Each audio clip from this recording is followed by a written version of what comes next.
اللہم صلی علی محمد النبی الأمی الکریم۔ بھائی ہمیں جو عنوان دیا گیا ہے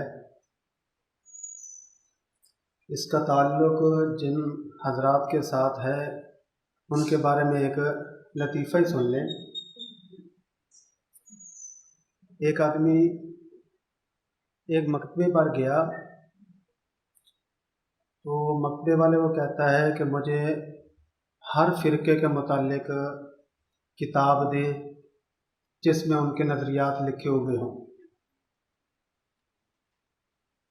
تو اس مکتبے والے نے ہر فرقے کے متعلق اس کو کوئی نہ کوئی کتاب اٹھا کر دی۔ جب اس نے کہا کہ بریلوی حضرات کے متعلق کتاب دیں تو اس نے قرآن پاک اٹھا کر دے دیا۔ یعنی ان لوگوں کا نظریہ ایسا ہے کہ اس کا رد کرنے کے لیے صرف قرآن پاک کافی ہے۔ تو توجہ فرمائیں گے، ان لوگوں کے جتنے نظریات ہیں سب آپس میں ٹکراتے ہیں۔ اس کی وجہ یہ ہے کہ اہل سنت والجماعت کے جتنے نظریات ہیں وہ شروع سے آ رہے ہیں، اور سنی علماء ان نظریات کو اپنے اسلاف کی کتابوں سے دیکھتے ہیں، دیکھ کر بتا دیتے ہیں۔ لیکن ان لوگوں کے نظریات جو ہیں وہ خود رو ہیں، یعنی اپنی طرف سے بنائے ہوئے ہیں، یہ شروع سے نہیں آ رہے۔ یہاں پر آپ یہ بات سمجھ لیں، ایک ہوتا ہے مسئلہ بتانا اور ایک ہوتا ہے مسئلہ بنانا، اور اس طرح ایک ہوتا ہے عقیدہ بتانا، ایک ہوتا ہے عقیدہ بنانا۔ ہم اہل سنت مسئلہ اور عقیدہ بتاتے ہیں۔ اس کی وجہ یہ ہے کہ ہمارے جتنے مسائل ہیں، جتنے عقائد و نظریات ہیں، وہ سب کے سب سلف صالحین لکھ کر گئے ہیں، کتابیں موجود ہیں۔ ہم ان کتابوں میں دیکھتے ہیں، مسئلہ بتا دیتے ہیں، کتابوں میں دیکھتے ہیں، عقیدہ بتا دیتے ہیں۔ ہمیں اپنی طرف سے نہ تو نیا مسئلہ بنانے کی ضرورت ہے، نہ ہمیں اپنی طرف سے نیا عقیدہ بنانے کی ضرورت ہے۔ ہم مسئلہ اور عقیدہ بتانے والے ہیں، بنانے والے نہیں ہیں۔ اور جو آدمی سلف صالحین پر اعتماد کرتا ہے، ان کی تحقیقات، ان کے نظریات کو دیکھ کر اس پر جو ہے وہ ایمان بھی لے آتا ہے، اور ان پر اکتفا کرتے ہوئے وہی آگے بتاتا ہے، تو اس آدمی کے عقائد و نظریات میں اختلاف نہیں ہوتا، تعارض نہیں ہوتا، تناقض نہیں ہوتا۔ اور جس آدمی نے سلف صالحین پر اعتماد نہیں کرنا بلکہ اپنے نئے نظریات کو پیش کرنا ہے، تو پھر اس کی باتوں کے اندر تعارض اور تناقض جو ہے وہ بہت ہی زیادہ پایا جائے گا۔ اور جتنے باطل فرقے ہیں، بریلوی ہوں، غیر مقلد ہوں، قادیانی ہوں، جتنے ہیں، ان تمام کے عقائد کے اندر، اعمال کے اندر، مسائل و نظریات کے اندر اختلاف پایا جاتا ہے اور تعارض پایا جاتا ہے۔ تو آج ہم نے اس نشست کے اندر جس عنوان پر بات کرنی ہے وہ ہے عقیدہ حاضر ناظر۔ صفت حاضر ناظر خاصہ خداوندی ہے۔ اہل سنت والجماعت کے نزدیک صفت حاضر ناظر خاصہ خداوندی ہے، اور خاصہ جو ہوتا ہے وہی ہوتا ہے صرف موصوف میں پایا جائے، موصوف کے علاوہ کسی اور میں نہ پایا جائے۔ ما یوجد فیہ ولا یوجد فی غیرہ۔ اور یہ حضرات جو ہیں اس بات کو ماننے کے لیے تیار نہیں ہیں۔ حالانکہ حاضر ناظر کا مسئلہ جو ہے یہ ایمان بالغیب کے منافی ہے، ایمان بالغیب کے خلاف ہے۔ الذین یؤمنون بالغیب، متقین کی پہلی صفت جو بیان کی گئی ہے وہ ایمان بالغیب ہے۔ نبی جو ہوتا ہے وہ متقی بھی ہوتا ہے، مومن بھی ہوتا ہے۔ آمن الرسول بما انزل الیہ من ربہ والمؤمنون، نبی اور نبی پاک صلی اللہ علیہ وسلم خود فرماتے ہیں انا اتقاکم باللہ، نبی جو ہوتا ہے وہ سب سے بڑا متقی ہوتا ہے۔ اور اللہ رب العزت نے متقین کی جو پہلی صفت بیان کی ہے وہ ہے ایمان بالغیب، اور جو ہر وقت ہر جگہ پر حاضر ناظر ہو اس پر تو کوئی شے غیب ہوتی ہی نہیں ہے، وہ غیب پر ایمان کیا لائے گا؟ تو معلوم ہوا کہ حاضر ناظر کو غیر اللہ کے لیے ماننا جو ہے یہ ایمان بالغیب کے منافی ہے۔ اور اسی طرح یہ لوگ غیر اللہ کو حاضر ناظر ماننے کے ساتھ ساتھ عالم الغیب بھی مانتے ہیں، حالانکہ حاضر ناظر کا نظریہ یعنی غیر اللہ کو حاضر ناظر ماننے کا نظریہ جو ہے وہ غیر اللہ کو عالم الغیب ماننے کے بھی منافی ہے۔ جو عالم الغیب ہو، غیب کو جاننے والا ہو، جو حاضر ناظر ہو، اس پر تو کوئی شے غیب ہے ہی نہیں، تو عالم الغیب کیسے ہوگا؟ اور اسی طرح یہ لوگ نبی پاک صلی اللہ علیہ وسلم کو حاضر ناظر ماننے کے ساتھ ساتھ مختار کل بھی مانتے ہیں، حاضر ناظر ماننے کے ساتھ ساتھ مختار کل بھی مانتے ہیں، حالانکہ حاضر ناظر اور مختار کل میں بھی تضاد ہے، یہ دونوں چیزیں بھی ایک جگہ پر جمع نہیں ہو سکتی۔ تو کیوں؟ اس کی وجہ یہ ہے کہ بھائی حاضر ناظر کا معنی ہے، حاضر کہتے ہیں موجود کو اور ناظر کہتے ہیں دیکھنے والے کو، اور اس سے مراد وہ ذات ہے جس کا وجود خاص وقت میں کسی ایک جگہ میں نہیں بلکہ ہر وقت ہر جگہ پر موجود ہو۔ اور یہ مفہوم صرف اللہ کی ذات پر سچا آتا ہے، اللہ کے علاوہ یہ مفہوم کہ ہر وقت ہر جگہ پر موجود ہو، یہ مفہوم اللہ کے علاوہ کسی اور پر سچا نہیں آتا۔ یہ تو ہے اہل سنت کا نظریہ، اور اہل بدعت کا نظریہ جو ہے وہ یہ ہے کہ ان کے نزدیک نبی پاک صلی اللہ علیہ وسلم حاضر ناظر ہیں۔ ہاں، اللہ تعالیٰ کو حاضر ناظر کہنا درست نہیں ہے۔ اس کی وجہ یہ بیان کرتے ہیں کہ اللہ تعالیٰ کے ناموں میں نہ تو کوئی نام حاضر ہے نہ ناظر ہے۔ چنانچہ ان حضرات کے حکیم الامہ مفتی احمد یار خان نعیمی گجراتی صاحب لکھتے ہیں،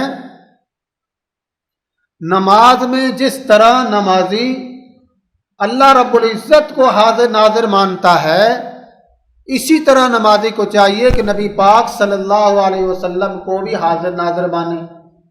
یعنی یہ لوگ نبی پاک صلی اللہ علیہ وسلم کو اللہ رب العزت کی طرح ہی حاضر ناظر مانتے ہیں۔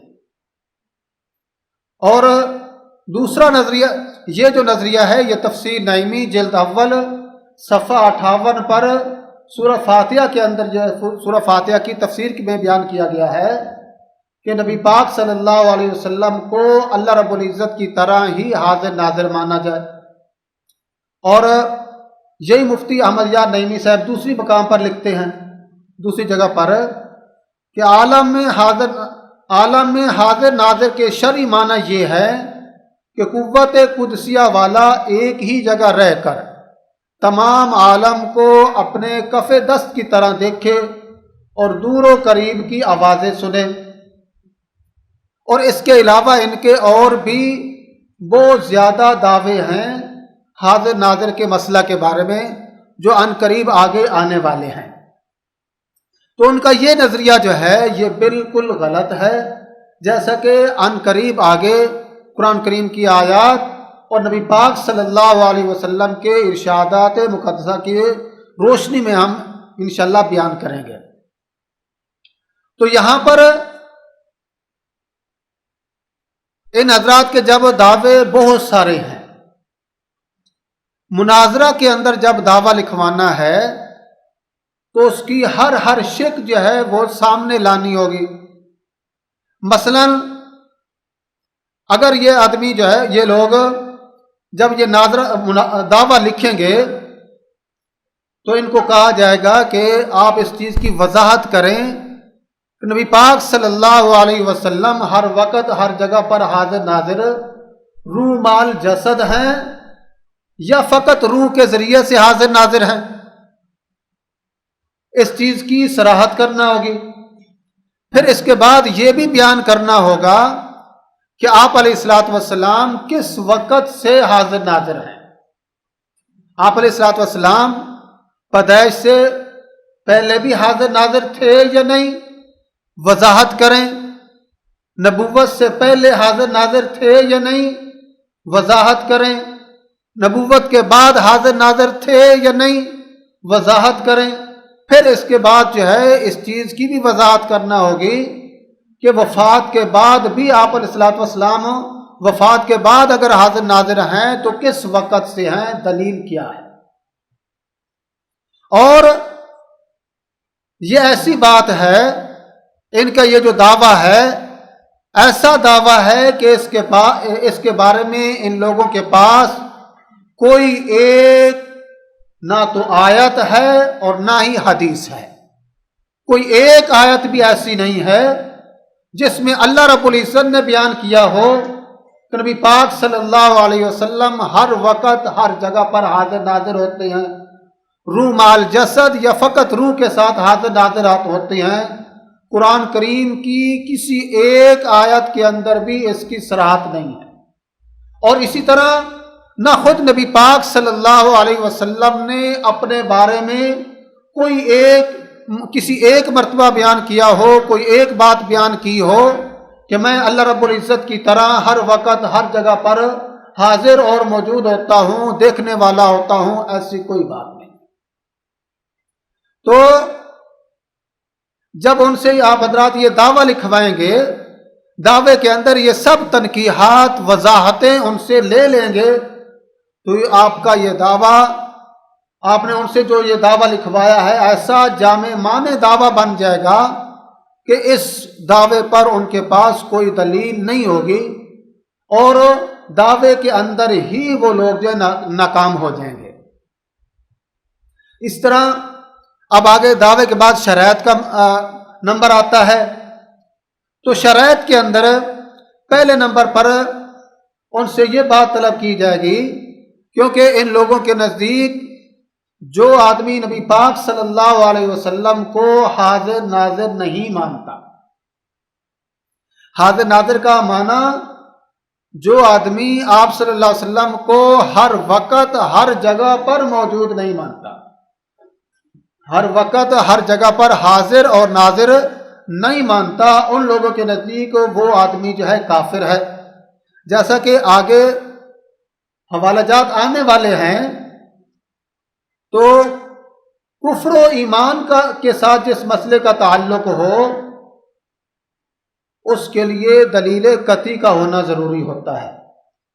تو ان حضرات سے مطالبہ کیا جائے گا، جب آپ حاضر ناظر کے منکر کو کافر کہتے ہیں تو ایمان و کفر کا مسئلہ جو ہے یہ عام مسئلہ نہیں ہے، تو اس کے لیے دلیل جو ہے وہ ایسی لے کر آئیں جو دلیل قطعی ہو۔ بھائی دلیل کے قطعی ہونے کا مطلب جو ہے وہ یہ ہے کہ وہ دلیل قطعی ثبوت ہونے کے ساتھ ساتھ قطعی دلالہ بھی ہو۔ قرآن کریم کی تمام آیتیں قطعی ثبوت ہیں، لیکن تمام آیتیں قطعی دلالہ نہیں ہیں۔ قطعی ثبوت جس کا ثابت ہونا جو ہے وہ قطعی ہو، قرآن کریم کا ثبوت قطعی ہے، ہر آیت قطعی ہے، لیکن قرآن کریم کی ہر آیت قطعی الدلالہ نہیں ہے۔ اس کا مطلب یہ ہے کہ اس آیت سے جو مسئلہ ثابت کیا جا رہا ہے یا جو عقیدہ ثابت کیا جا رہا ہے، اس مسئلے اور عقیدے پر وہ آیت قطعی طور پر دلالت کرنے والی ہو، اس کو کہتے ہیں قطعی الدلالہ۔ اور ہر ایسی آیت جس کے معنی، مفہوم اور مطلب کے اندر ایک سے زیادہ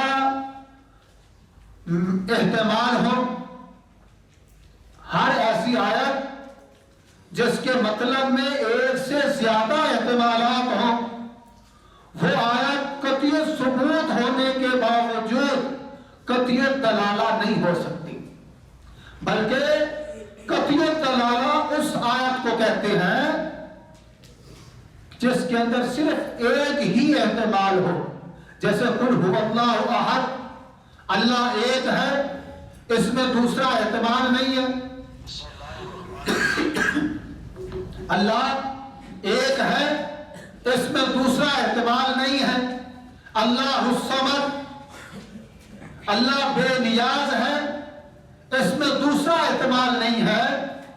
یہ آیتیں قطعی ثبوت ہونے کے ساتھ ساتھ قطعی دلالہ بھی ہیں، لہذا وہ جو آیت حاضر ناظر کے ثبوت پر غیر اللہ کے لیے حاضر ناظر کو ثابت کرنے پر پیش کریں گے تو ان سے یہ بات جو ہے وہ طلب کی جائے گی، بھائی ایسی آیت پیش کرو جس میں دوسرا احتمال نہ ہو۔ اگر دوسرا احتمال پایا جاتا ہے تو وہ آیات قطعی ثبوت ہونے کے باوجود قطعی دلالہ نہیں ہو سکتی۔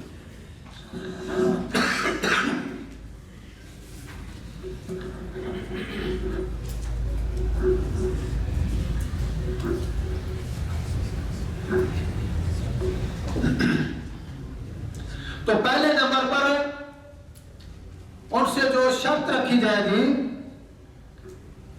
لکھوائی جائے گی، وہ یہ ہے کہ وہ اپنے اس عقیدہ پر دلیل ایسی پیش کریں گے جو قطعی ثبوت ہونے کے ساتھ ساتھ قطعی دلالہ بھی ہو۔ نمبر 2، وہ حضرات خود کو حنفی کہتے ہیں، خود کو اہل سنت بھی کہتے ہیں، خود کو حنفی بھی کہتے ہیں۔ تو احناف کے مسلمہ بزرگوں کی عقائد پر مشتمل کتابیں موجود ہیں، تو ان حضرات سے کہا جائے گا عقائد کی کتابیں موجود ہیں جو ہمارے مدرسے میں بھی پڑھائی جاتی ہیں، ان لوگوں کے مدارس میں بھی پڑھائی جاتی ہیں، وہ لے آئیں، ان عقائد کی کتابوں سے ہمیں دکھائیں کہ مسلمہ سلف صالحین نے ان عقائد کی کتابوں کے اندر لکھا ہو کہ جس طرح اللہ رب العزت ہر وقت ہر جگہ پر حاضر و ناظر ہوتے ہیں، اسی طرح نبی پاک صلی اللہ علیہ وسلم بھی ہر وقت ہر جگہ پر حاضر و ناظر ہیں۔ اور یہ دو شرطیں جو ہیں ایسی شرطیں ہیں کہ وہ آدمی شرائط کے اندر ہی بھاگ جائے گا۔ کیوں؟ اس کی وجہ یہ ہے کہ غیر اللہ کو حاضر ناظر ماننے کا جو عقیدہ ہے یہ سلف صالحین سے ثابت نہیں ہے، یہ ہمارے بر صغیر کی ایجاد ہے، بر صغیر کی ایجاد ہے۔ اور سلف صالحین میں سے جنہوں نے عقائد پر کتابیں لکھی ہیں ان میں سے کوئی ایک متکلم اسلام ایسا نہیں گزرا جس کا یہ نظریہ ہو کہ حضور نبی پاک صلی اللہ علیہ وسلم ہر جگہ موجود ہیں اور ہر جگہ پر جو ہے وہ موجود ہونے کے ساتھ ساتھ دیکھ بھی رہے ہیں، حاضر بھی ہیں، ناظر ہیں، یہ کسی کا بھی عقیدہ نہیں گزرا۔ اور تیسری شرط جو ہے وہ یہ ہے کہ بریلوی حضرات منکرین کو کافر لکھ کر دیں گے کہ جس آدمی کا یہ نظریہ نہیں ہے تو ایسا آدمی جو ہے وہ کافر ہے۔ انشاءاللہ عن قریب ہم آپ کے سامنے ایسے دلائل اور براہین رکھنے والے ہیں کہ مسلم بین الطرفین فقہا اپنے فتاوی کے اندر صراحتاً اس بات کو لکھ رہے ہیں کہ ایک آدمی نے شادی کی، اپنی شادی کے وقت گواہ موجود نہیں تھے، وہ کہتا ہے کہ میں اللہ اور اللہ کے رسول کو گواہ بنا کر نکاح کرتا ہوں، اللہ کو اور اللہ کے رسول کو گواہ بنا کر نکاح کرتا ہوں۔ یہ مسلم فقہا کہتے ہیں کہ ایسا آدمی کافر ہے، کیونکہ یہ نبی پاک صلی اللہ علیہ وسلم کو عالم الغیب بھی سمجھتا ہے، نبی پاک صلی اللہ علیہ وسلم کو حاضر ناظر بھی سمجھتا ہے، حالانکہ اللہ کے سوا نہ تو کوئی عالم الغیب ہے اور نہ ہی اللہ کے سوا کوئی ہر وقت ہر جگہ پر حاضر ناظر ہے۔ تو یہ تین شرائط جو ہیں ایسی شرائط ہیں، اگر آپ کسی کے ساتھ بھی بات کرتے وقت اپنی گرفت کو مضبوط رکھیں اور ہمت کے ساتھ ان شرائط کو جو ہے وہ خود بھی اچھی طرح سمجھ لیں اور ان پر جو ہے وہ پختگی دکھائیں گے تو وہ ان شرائط سے آگے نہیں نکل سکے گا، کیونکہ ان شرائط کو سامنے رکھیں گے تو ان کے مطابق ان کے پاس کوئی ایک دلیل بھی نہیں ہے۔ پھر آگے بریلوی حضرات کے ہاں حاضر ناظر کا منکر جو ہے وہ کافر ہے۔ ہمارے سرگودا کے ہی بریلوی بزرگ گزرے ہیں خواجہ قمر الدین سیالوی صاحب، یہ لکھتے ہیں کہ شیخین کا گستاخ اور محبوب خدا صلی اللہ علیہ وسلم کے حاضر ناظر ہونے کا منکر دونوں شخص عقیدہ کے لحاظ سے اس کے گستاخی کے مرتکب ہوتے ہیں اور یہ التزام کفر ہے جس سے نکاح نہیں رہتا۔ اور اسی طرح مولوی محمد عمر اچھروی صاحب یہ لکھتے ہیں کہ جو آدمی نبی پاک صلی اللہ علیہ وسلم کے حاضر ناظر کے جو لوگ منکر ہیں ان کی یہی وجہ ہے کہ وہ ایمان سے خالی ہیں، یعنی کافر ہیں۔ اس طرح فیض احمد اویسی صاحب لکھتے ہیں کہ حضور علیہ السلام کے حاضر ناظر ہونے کا انکار وہی کرے گا جو یا تو اپنے آپ کو مومن نہ جانے یا حضور پر نور صلی اللہ علیہ وسلم کو نبی نہ سمجھے، یعنی ان لوگوں کے نزدیک حاضر ناظر کا نظریہ جو ہے یہ اس کا تعلق ایمانیات کے ساتھ ہے۔ جو نبی پاک صلی اللہ علیہ وسلم کو ہر وقت ہر جگہ پر حاضر ناظر نہیں مانتا، ایسا آدمی جو ہے وہ کافر ہے، وہ مومن نہیں ہو سکتا۔ اور اسی طرح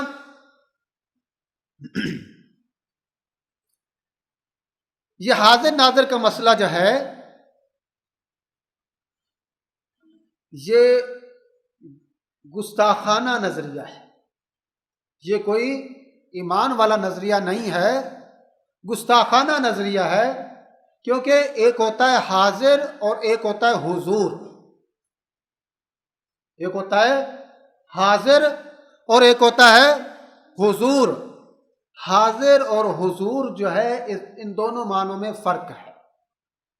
استاد کسی طالب علم کو بلائے تو کہتا ہے حضور حاضر، مرشد کو کہتے ہیں حضور حاضر، یعنی بڑا جو ہوتا ہے وہ حضور ہوتا ہے، چھوٹا حاضر ہوتا ہے۔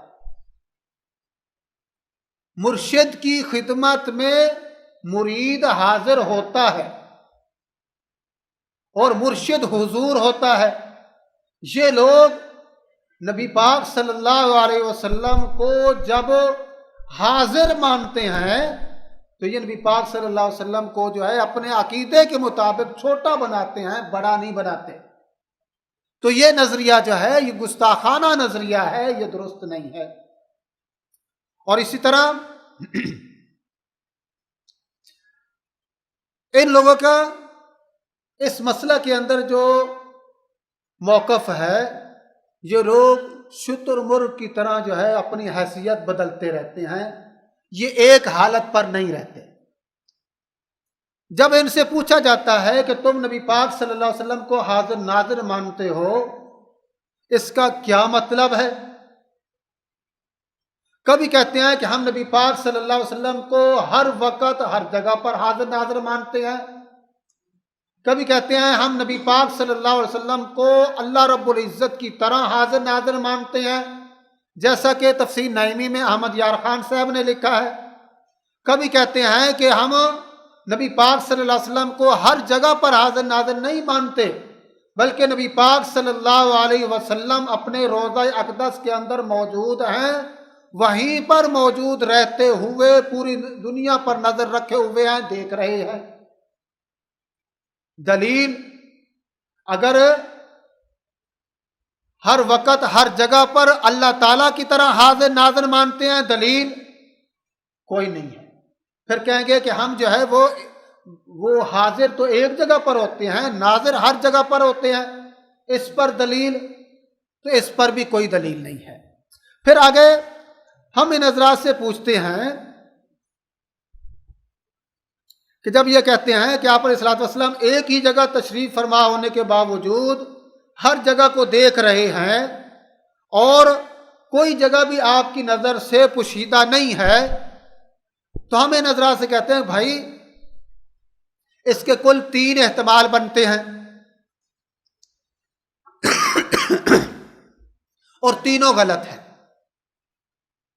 کہ آپ علیہ الصلوۃ والسلام ہر جگہ پر ایک ہی جگہ پر تشریف فرما ہونے کے باوجود ہر جگہ کو دیکھ رہے ہیں، یہ شروع کائنات سے ہے یا اس کے بعد شروع ہوا ہے؟ اگر شروع کائنات سے ہے تو یہ بھی غلط ہے۔ اپنی زندگی مبارکہ میں ایک ایسا ہوا ہے، یہ بھی غلط ہے۔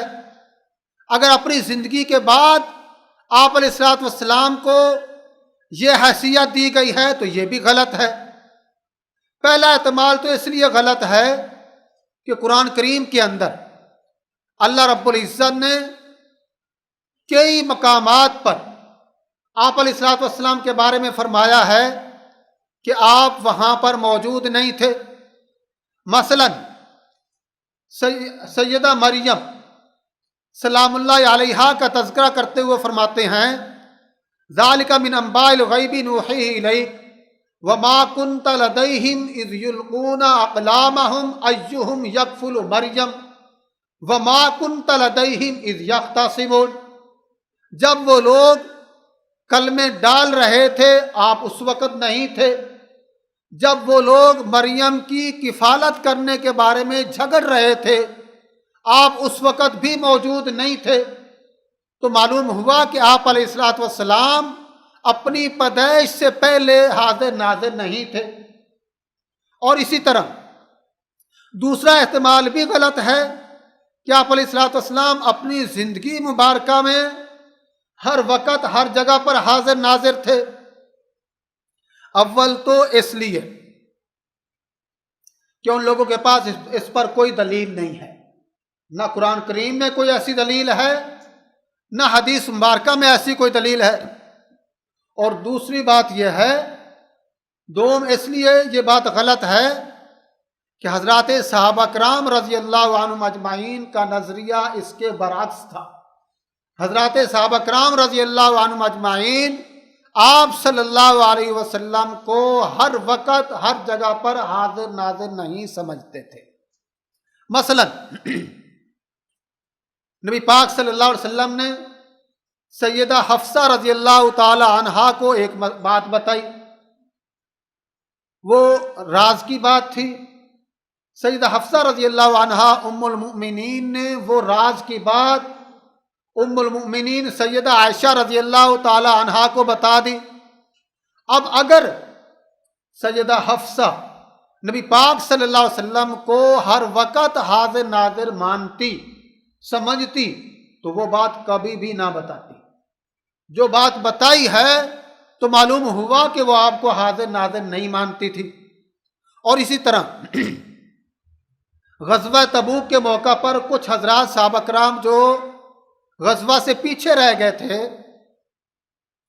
ان میں سے حضرت کعب رضی اللہ تعالیٰ عنہ بھی شامل تھے۔ تو یہ فرماتے ہیں کہ کوئی مسلمان ایسا نہ تھا اس لڑائی سے پیچھے رہنے والوں میں سے مگر وہ یہ گمان کرتا تھا کہ ہمارا پیچھے رہنا آپ علیہ الصلوۃ والسلام سے اس وقت تک مخفی رہ سکتا ہے جب تک آپ پر وحی نازل نہ ہو۔ جب آپ پر وحی نازل ہو جائے گی تو آپ صلی اللہ علیہ وسلم کو پتہ چل جائے گا۔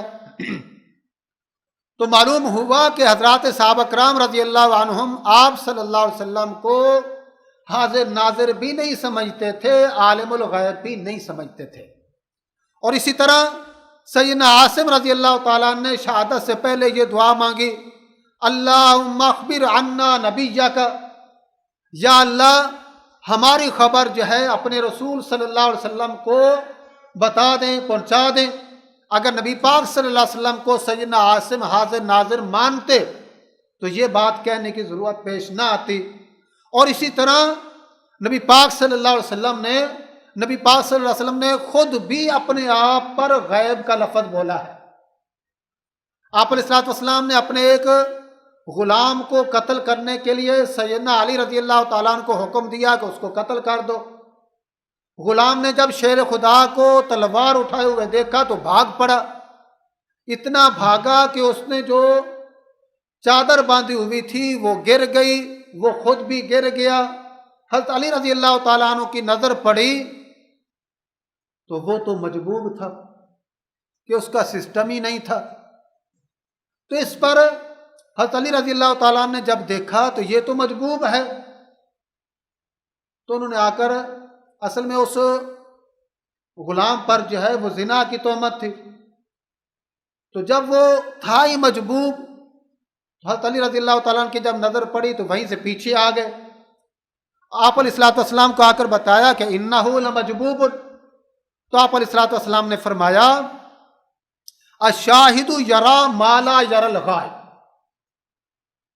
جو مشاہدہ کرنے والا دیکھ سکتا ہے وہ غائب نہیں دیکھ سکتا۔ تو آپ علیہ الصلوۃ والسلام نے اس حدیث کے اندر اپنے آپ پر غیب کا اطلاق کیا ہے، تو جو غیب ہو وہ ہر وقت حاضر ناظر کیسے ہو سکتا ہے؟ اور اسی طرح بہت سارے سلف صالحین نے، حضرات صحابہ کرام رضی اللہ عنہم اجمعین اور سلف صالحین نے بھی نبی پاک صلی اللہ علیہ وسلم پر غیب کا لفظ بولا ہے۔ اور تیسرا احتمال کہ آپ علیہ الصلوۃ والسلام اپنی زندگی کے بعد ہر وقت ہر جگہ پر حاضر ناظر ہوں، تو اس پر بھی ان کے پاس کوئی دلیل نہیں ہے۔ اور دوسری بات جو ہے وہ یہ ہے کہ سلف صالحین میں سے کسی کا بھی یہ نظریہ نہیں تھا۔ تو معلوم ہوا کہ حضور نبی پاک صلی اللہ علیہ وسلم کو ہر وقت ہر جگہ پر حاضر ناظر ماننا یہ اہل سنت کا نظریہ نہیں ہے، اہل بدعت کا ہی نظریہ ہو سکتا ہے۔ اب اس پر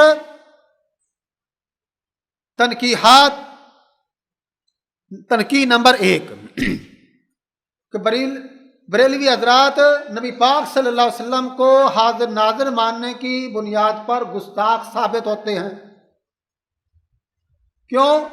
بریلوی حضرات سے ہمارا سوال یہ ہے کہ کیا حاضر ناظر ہونا نبی علیہ الصلوۃ والسلام کا کمال ہے یا نہیں؟ اگر وہ کہیں کہ نہیں تو بات ہی ختم۔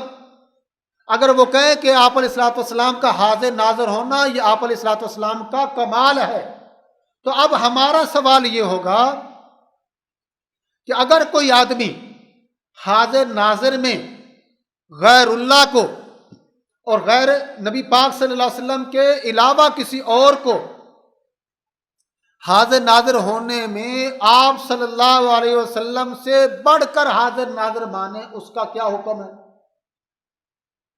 اب اگر اور وہ جو غیر ہے وہ ہو بھی کافر، اور وہ کافر کو جو ہے وہ آپ علیہ الصلوۃ والسلام سے بڑھائے تو اس کا کیا حکم ہوگا؟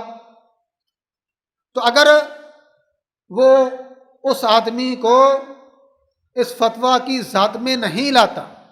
اگر وہ کہتے ہیں کہ ایسا آدمی کافر نہیں ہے تو معلوم ہوا کہ حاضر ناظر ماننا کمال نہیں ہے۔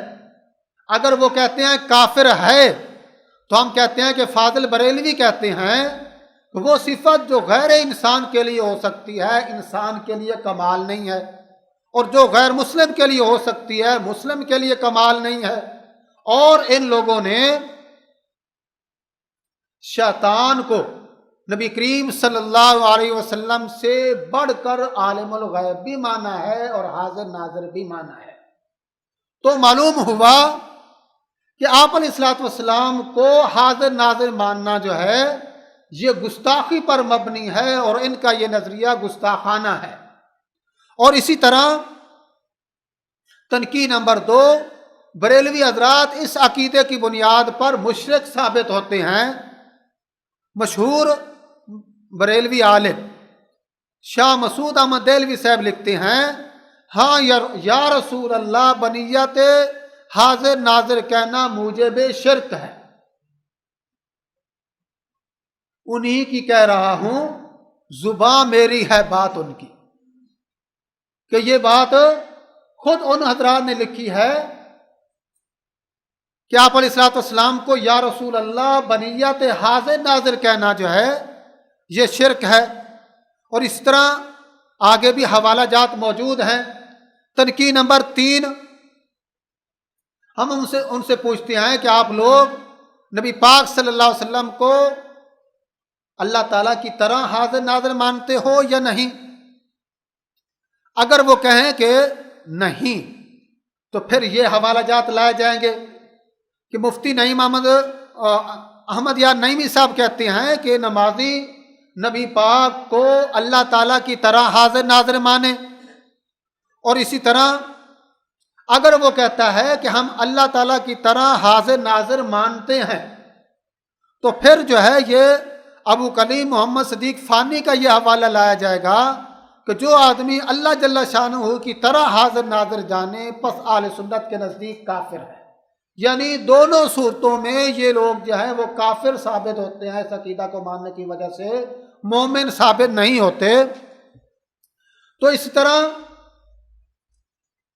ان حضرات کا یہ نظریہ جو ہے یہ قرآن کریم کے بھی خلاف ہے، احادیث مبارکہ کے بھی خلاف ہے، اور اسی طرح سلف صالحین کے نظریات کے بھی خلاف ہے۔ قرآن کریم کے دلائل میں سے دیکھیں، حضرت سیدنا ابراہیم علیہ الصلوۃ والسلام کا مشہور واقعہ ہے۔ اللہ رب العزت نے ملائکہ کو بھیجا حضرت لوط علیہ الصلوۃ والسلام کی قوم کو تباہ کرنے کے لیے۔ فرمایا جاتے جاتے حضرت ابراہیم کو خوشخبری بھی سناتے جانا بیٹے اسحاق کی، اور اس کے بعد یعقوب پوتے کی۔ جب حضرت ابراہیم علیہ الصلوۃ والسلام کے بعد فرشتے پہنچتے ہیں، حضرت ابراہیم علیہ الصلوۃ والسلام انتہائی مہمان نواز تھے، فرشتوں نے سلام کیا، ابراہیم علیہ الصلوۃ والسلام نے سلام کا جواب دیا، فوراً بچڑا تل کر لے آئے، ان کے سامنے پیش کیا۔ اب حضرت ابراہیم علیہ الصلوۃ والسلام چاہتے ہیں کہ یہ مہمان آئے ہیں گوشت کھائیں، فرشتوں نے ہاتھ تک نہیں ہلایا۔ ابراہیم علیہ الصلوۃ والسلام پریشان ہو گئے، حضرت ابراہیم علیہ الصلوۃ والسلام پریشان ہو گئے۔ اب دیکھیں، جب پھر بالآخر فرشتوں نے بتایا کہ ہم جو ہے وہ اللہ کے فرشتے ہیں، لوط کی طرف بھیجے گئے ہیں، تو اب جو ہے ابراہیم علیہ الصلوۃ والسلام کو جو ہے وہ کچھ اطمینان ہوا۔ پھر اگلی پریشانی لگ گئی کہ انہوں نے کہا کہ لوط کے خلاف بستی کو تباہ کرنے کے لیے وہاں پر تو لوط بھی موجود ہیں۔ تو اس آیت سے یہ واضح ہو جاتا ہے کہ حضرت ابراہیم علیہ الصلوۃ والسلام نبی جو ہوتا ہے وہ ہر وقت ہر جگہ پر حاضر ناظر نہیں ہوتا۔ اگر نبی حاضر ناظر ہوتے تو حضرت ابراہیم علیہ الصلوۃ والسلام کبھی بھی بچڑا جو ہے وہ تل کر نہ لاتے۔ وہ کہتے میں نے اپنی آنکھوں سے ان کو آسمان سے اترتے بھی دیکھا ہے، اپنی اصلی حیت بدلتے بھی دیکھا ہے، اور جس مقصد کے لیے آیا ہے وہ مقصد بھی معلوم ہے۔ یہ سب کچھ کرنا، پریشان ہونا، اور اگلی بات یہ بھی سمجھ لیں کہ جو مختار کل ہوتا ہے وہ پریشان نہیں ہوا کرتا. فَأَوْجَسَ فِي نَفْسِهِ خِيفَةً وَأَوْجَسَ مِنْهُمْ خِيفَةً قَالُوا لَا تَخَفْ. جو مختار کل ہوتا ہے وہ پریشان نہیں ہوتا. ان کو فرشتوں کو یہ نہیں کہنا پڑتا کہ جناب مختار کل سے پریشان نہ ہو، ہم اللہ کے بھیجے ہوئے جو ہیں فرشتے ہیں. یہ جو فرشتے بتا رہے ہیں قالوا لا تخف انا ارسلنا الی قوم لوط. اور حضرت ابراہیم علیہ السلام کا بچڑے کو ذبح کرنا یہ بتاتا ہے کہ نبی جو ہوتا ہے وہ عالم الغیب بھی نہیں ہوتا، نبی جو ہوتا ہے وہ مختار کل بھی نہیں ہوتا، اور یہ بتاتا ہے کہ نبی جو ہوتا ہے وہ ہر وقت ہر جگہ پر حاضر ناظر بھی نہیں ہوتا. اور اسی طرح آگے احادیث مبارکہ صفحہ نمبر 13 پر نبی کریم صلی اللہ علیہ وسلم معراج پر گئے، راتوں رات بیت اللہ سے بیت المقدس تک، وہاں سے تمام آسمانوں سے ہوتے ہوئے سدرۃ المنتہا تک، پھر اللہ رب العزت سے ملاقات، پھر اسی راستے سے واپس، اور جا کر بتایا وہ پریشان ہو گئے. انہوں نے مختلف سوالات کیے. نبی پاک صلی اللہ علیہ وسلم فرماتے ہیں کہ میں نے اپنے آپ کو حتیم میں دیکھا، قریش مجھ سے میرے معراج پر جانے کے بارے میں سوال کر رہے تھے، تو قریش نے مجھ سے بیت المقدس کی چند ایسی باتوں کے بارے میں پوچھا جن کو میں دوسری اہم چیزوں میں مشغولیت کی وجہ سے محفوظ نہ رکھ سکا. تو فرماتے ہیں فَقُرِبْتُ قُرْبَةً مَا قُرِبَ مِثْلُهَا قَطُّ، کہ اس وقت مجھے ایسی پریشانی لاحق ہوئی جو کبھی لاحق نہیں ہوئی تھی. جو ہر وقت ہر جگہ حاضر ناظر ہوتا ہے اس کو بیت اللہ سے بیت المقدس تک جانا، اور بیت المقدس سے جو ہے آگے آسمانوں تک سدرۃ المنتہا تک جانا جو ہے یہ آنا جانا اس کے لیے نہیں ہوتا. جو ہر وقت ہر جگہ پر موجود ہو اس کے لیے یہ آنا جانا نہیں ہوتا. اور اسی طرح جو مختار کل ہوتا ہے وہ پریشان نہیں ہوا کرتا. تو معلوم ہوا کہ اہل سنت کا جو نظریہ ہے وہ قرآن کریم کی آیات سے بھی ثابت ہے، نبی پاک صلی اللہ علیہ وسلم کے ارشادات گرامی قدر سے بھی ثابت ہے، اور اسی طرح وہ نظریہ جو ہے سلف صالحین سے بھی ثابت ہے. آگے آپ دیکھیں گے کہ فقہائے کرام اور نفی حاضر ناظر، حضرت علامہ عبدالحی لکھنوی رحمہ اللہ صفحہ نمبر 19 پر فرماتے ہیں واقعی انبیاء اولیاء کو ہر وقت حاضر ناظر جاننا اور اعتقاد رکھنا کہ ہر حال میں وہ ہماری ندا سنتے ہیں اگرچہ ندا دور سے بھی ہو، یہ شرک ہے. یعنی یہ مسلمانوں کا نظریہ نہیں ہے، یہ اہل سنت کا نظریہ نہیں ہے. جو اہل سنت کا نظریہ نہ ہو وہ اہل بدعت کا ہی نظریہ ہو سکتا ہے نا. اور اسی طرح ان حضرات کے اپنے عالم ہیں مفتی مسعود احمد صاحب دہلوی، وہ کہتے ہیں کہ یا رسول اللہ کہنا مثل سونے، نشست اور کار وغیرہ کے وقت ممنوع ہے، اور بنیت حاضر ناظر کہنا موجب شرک ہے، موجب شرک ہے. تو معلوم ہوا کہ یہ نظریہ اہل سنت کا نہیں ہے، یہ نظریہ جو ہے وہ اہل بدعت کا ہی ہے.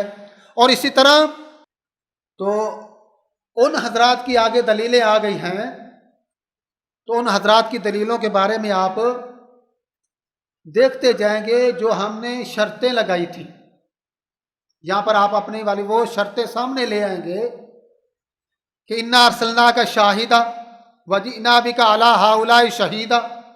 یہاں پر یہ شاہد شہید کا لفظ آیا ہے، تو بھائی شاہد اور شہید کا لفظ آیا تو پھر کیا ہے جی؟ شاہد جو ہے گواہ کو کہتے ہیں، گواہ حاضر ناظر ہوتا ہے. تو بھائی گواہ کے لیے حاضر ناظر ہونا ضروری نہیں ہے، گواہ کے لیے مشاہدہ ضروری نہیں ہے، بلکہ گواہ کے لیے جو ہے گواہی دینے کے لیے اتنا کافی ہے کہ مخبر صادق خبر دے، مخبر صادق کی خبر پر اعتماد کر کے گواہی دی جا سکتی ہے. اب دیکھیں کہ ہم کلمہ شہادت پڑھتے ہیں اشہد ان لا الہ الا اللہ، وحدہ لا شریک لہ واشہد ان محمدًا عبدہ ورسولہ، میں گواہی دیتا ہوں کہ اللہ کے سوا کوئی معبود نہیں ہے، میں گواہی دیتا ہوں کہ اللہ حضرت محمد صلی اللہ علیہ وسلم اللہ کے بندے اور رسول ہیں۔ کیا آپ نے اللہ کو دیکھا ہوا ہے؟ اللہ تعالیٰ کو دیکھا ہے؟ گواہی دے رہے ہیں، نبی پاک کو دیکھا ہے، گواہی دی جا رہی ہے۔ تو یہ جو گواہی دی جا رہی ہے یہ مخبر صادق کے کہنے پر دی جا رہی ہے نا۔ اور اگلی بات جو ہے وہ یہ ہے کہ یہ آیات قطعی ثبوت ہونے کے باوجود اس نظریے پر قطعی دلالہ نہیں ہے۔ کیوں؟ اس لیے کہ سلف صالحین میں سے کسی ایک مفسر، محدث، متکلم نے بھی ان آیات سے نبی پاک صلی اللہ علیہ وسلم کا ہر وقت حاضر ناظر ہونا ثابت نہیں کیا۔ اور اسی طرح آگے ان کی جو دلیلیں آ رہی ہیں، دلیل نمبر 2، وَكَيْفَ تَكْفُرُونَ وَأَنْتُمْ تُتْلَىٰ عَلَيْكُمْ آيَاتُ اللَّهِ وَفِيكُمْ رَسُولُهُ۔ تو یہاں پر بھی کہ ہمارا جو ان سے سوال ہے وہ یہ ہے کہ 14 صدیوں کے مسلم بین الطرفین مفسرین میں سے کسی ایک مفسر کو پیش کرو جس نے اس آیت کریمہ سے نبی پاک صلی اللہ علیہ وسلم کا حاضر ناظر ہونا ثابت کیا۔ کسی ایک محدث کو پیش کرو، اور عقیدے کی کتابیں موجود ہیں، وہاں پر ہر عقیدہ لکھنے کے بعد متکلم جو ہیں اس عقیدے پر قرآن کی حدیث سے، قرآن سے، احادیث مبارکہ سے دلائل تو پیش کرتا ہے، لیکن کسی ایک متکلم نے بھی اس آیت کو پیش نہیں کیا۔ تو معلوم ہوا کہ جناب یہ آیات جو ہیں ان سے جو ہے تم نے جو ہے خود اس عقیدے کو اخذ کیا ہے، پہلے والا کسی نے اخذ نہیں کیا، اور تمہارے اس نظریے پر یہ حدیث، یہ آیت جو ہے یہ قطعی دلالہ نہیں ہے، لہذا اس آیت کو پیش کرنے کا آپ کو کوئی حق نہیں ہے۔ اور یہی حال دوسری تمام آیات اور احادیث کا ہے۔ اللہ رب العزت ہمیں صحیح عقائد اپنانے کی توفیق عطا فرمائے۔ وما علینا الا البلاغ۔